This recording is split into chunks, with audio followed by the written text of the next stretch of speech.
autorizado aí para prisão domiciliar pelo ministro Alexandre de Moraes do Supremo Tribunal Federal, o ex-presidente Fernando Collor de Mello vai cumprir sua pena de 8 anos e 10 meses numa mansão de 9 milhões de reais e 600 metros quadrados. Ricardo Kertzmann, eu já vou complementar as informações, mas você escreveu sobre isso com aquela sua indignação que vem do coração e eu quero saber já o que você destaca.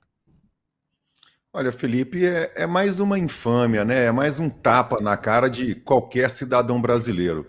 Porque o caso, Felipe, ocorreu, né? A corrupção, os atos ocorreram no começo da década de 2010.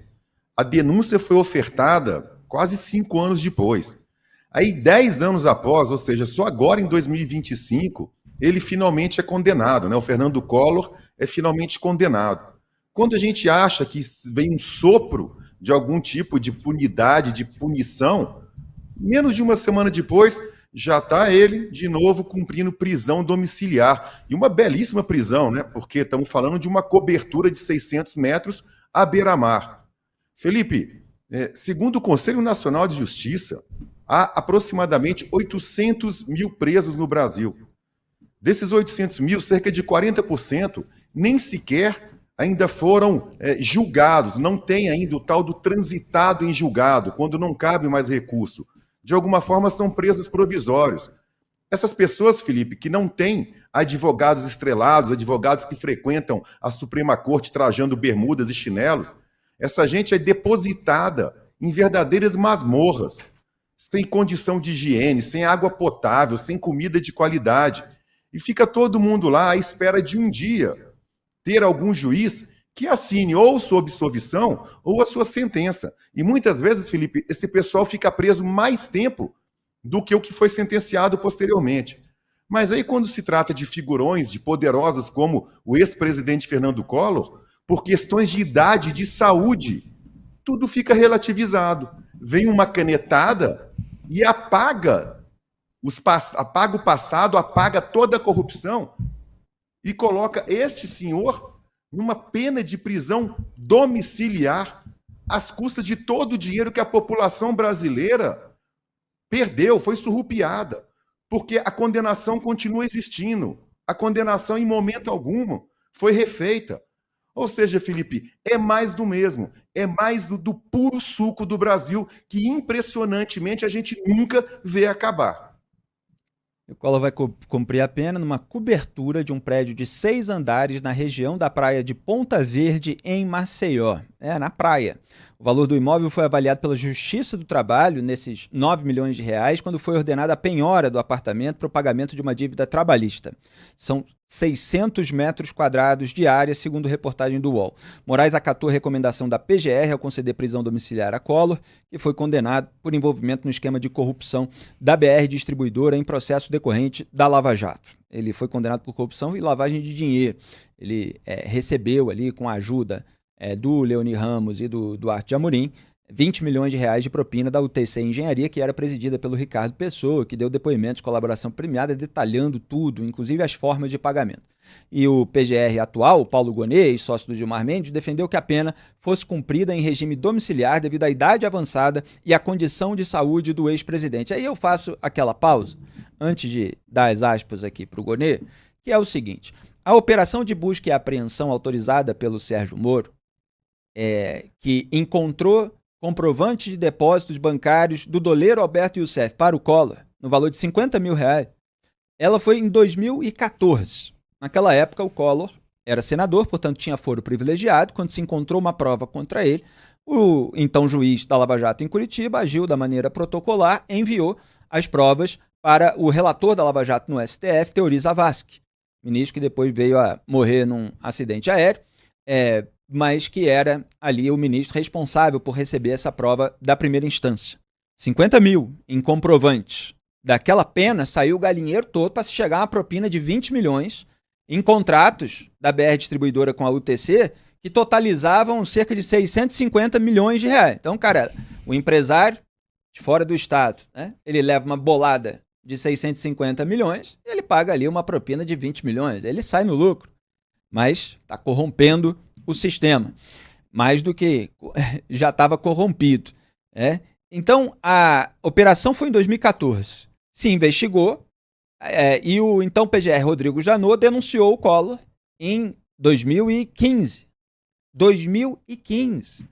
Olha só, o Collor foi condenado pelo plenário do STF em 2023, 8 anos depois da denúncia. Teve seus primeiros recursos rejeitados em 2014, mantida a decisão pelo próprio STF, 2024, perdão. E agora, em 2025, tem a outra parte dos seus recursos rejeitada e é alvo ali de uma ordem de início de cumprimento de pena, portanto, vai preso. 2025, 10 anos depois da denúncia. São 10 anos para mandar um sujeito para cadeia. É muito tempo. Aí o sujeito envelhece, o sujeito passa a ter problemas de saúde, reais ou não, né? Porque há uma desconfiança muito grande se ele tem, já vamos falar sobre isso. E aí reforça a alegação da defesa de que ele está com idade avançada, de que ele tem problemas de saúde. Então você tem um problema no Poder Judiciário, que aliás não gosta de receber crítica, né? Daqui a pouco vem o presidente da Corte, Luiz Roberto Barroso, para escrever artigo de jornal, né? Para rebater. Só que é o Poder Judiciário que tem um custo bilionário para o país, é um país onde parece que o crime compensa. Então, depois da manifestação da PGR, o Moraes escreveu na decisão, abro aspas, no atual momento de execução da pena, a compatibilização entre a dignidade da pessoa humana, o direito à saúde e a efetividade da justiça penal indica a possibilidade de concessão da prisão domiciliar humanitária a Fernando Afonso Collor de Mello, pois está em tratamento da doença de Parkinson há aproximadamente 6 anos, com a constatação real da presença progressiva de graves sintomas não motores e motores, inclusive histórico de quedas recentes. Fecho aspas. Isso aí, é tudo que o Moraes não fez no caso do Clériston, o Clezão, que morreu na cadeia. Claro que isso pode ter gerado uma pressão no Moraes para fazer sempre, mas quando o Clériston morreu na cadeia com pedido pendente e aval da PGR pelo seu relaxamento, mas deixado na gaveta do Moraes, eu publiquei uma análise no Antagonista mostrando como o STF tinha sido muito mais célere, muito mais ágil, muito mais rápido para soltar político. E citei os casos do Jorge Pisciani, citei Paulo Maluf, e aí tá vindo mais um exemplo, é o Collor, né? Quando é alguém que não importa muito pro Supremo Tribunal Federal, a análise fica lá, esquecida na gaveta. Mas se é um figurão, aí é rapidinho, né? Uma semana, hein? A ordem do Moraes, repito, ela foi a ordem de prisão e uma semana depois vem a manifestação da PGR e imediatamente o Moraes acata. O Clériston ficou lá meses com pedido pendente. O ministro do STF determinou a utilização de tornozeleira eletrônica, a suspensão do passaporte de Collor e a proibição de visitas, salvo de seus advogados regularmente constituídos e com procuração nos autos. Vamos exibir um vídeo em que o Collor nega estar doente. Foi na audiência de custódia em 25 de abril de 2025. Pode soltar. De todos os requisitos legais dessa prisão e, além disso, colher algumas informações. Tudo bem, senhor Fernando Collor? Tudo bem. O senhor tem alguma doença? Faz uso de algum medicamento de uso contínuo? Não. Já respondeu algum outro processo criminal? Tenha sido sim. Condenado? Não, condenado não. Quer dizer, respondeu não. Se tem alguma doença ou faz uso de algum medicamento de uso contínuo, ele até repetiu a palavra uso, e o Collor falou não. Depois ali de um tudo bem e tal, e ele rindo, né? Porque teoricamente não está tudo bem para alguém que está respondendo um processo, condenado, sendo preso. Isso foi agora. Isso faz pouco mais de uma semana, nós estamos no dia 2 de maio, isso foi 25 de abril. E o Collor negou. E não pareceu aí com nenhum problema. Então, é claro que isso gera mais desconfiança, isso gera mais repúdio da sociedade. Duda Teixeira. Esse é um dos maiores problemas do STF atualmente, que é isso, a decisão, a sentença, ela depende não das leis, do que diz a Constituição, do Código Penal, mas de quem está sendo julgado. E aí, o STF pode ser punitivista ou pode ser garantista, né? Agora com o Collor foi garantista. A ideia é preservar os direitos, né? Dá até ânsia ali quando a gente lê falando da dignidade humana, nessas coisas. E pode também ser muito rápido, às vezes, para condenar alguém, como no caso das pessoas lá do 8 de janeiro, ou muito lento, né? Ainda que a condenação do Collor já tenha acontecido há bastante tempo, O cumprimento dessa condenação, a decisão mesmo de mandar ele para a prisão, demorou mais de 10 anos. E aí, é claro, fica essa sensação correta, do meu ponto de vista, de que a justiça não foi feita, né? O Collor passou 10 anos curtindo a vida, passeando por aí, sem qualquer problema. Bem de saúde, como ele aparentemente está falando ali, né? Ele fala, não toma remédio.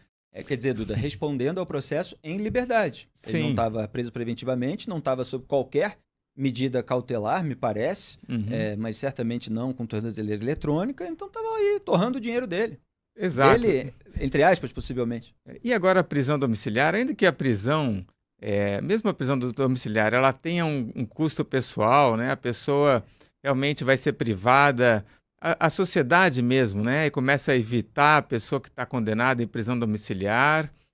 Mas um apartamento de 600 metros quadrados, de frente para o mar, imagino que tem muito brasileiro que Isso. adoraria Exato. viver nessa prisão domiciliar, né? Estou pensando aqui 600 metros quadrados, imaginar o tamanho dessa área, acho que dá para fazer até uma pista de Cooper ali para ele se exercitar, né? Ele, que aliás, na época dele de presidente, adorava correr um pouquinho. Olha, esse vídeo que a gente mostrou do ex-presidente Fernando Collor de Mello em audiência de custódia, pouco mais de uma semana atrás, negando ter qualquer doença, foi publicado pelo senador Sérgio Moro, da União Brasil do Paraná, ex-juiz da Lava Jato, que escreveu o seguinte, aspas, o ex-presidente Collor, condenado por corrupção, não parecia, na audiência de custódia, ter problemas sérios de saúde. Aliás, negou tê-los. Seria recomendável uma avaliação médica independente antes da concessão do benefício da prisão domiciliar. Fecho aspas. Ricardo Kerstmann, o que você destaca mais dessa história? Que ao ler, Felipe, a decisão do Alexandre de Moraes falando em dignidade da pessoa humana, eu confesso que eu me senti o contrário. Eu me senti indignado. Porque esta dignidade que o ministro confere ao ex-presidente Fernando Collor é a mesma dignidade que ele não confere, que ele sonega, Felipe, com essa decisão daqueles presos que eu me referi agora há pouco, que estão lá jogados em masmorras. É a mesma dignidade que ele sonega a mim, Felipe, que fui roubado, a mim, a você e a todos que ouvem a gente agora, porque o dinheiro que foi surrupiado é de todos nós.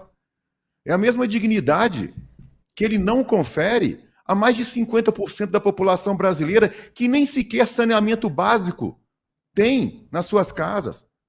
Falar em dignidade à pessoa humana para um ex-presidente que fez o que fez e fechar os olhos para a dignidade dos milhões de miseráveis do país é indigno, é um tapa na cara.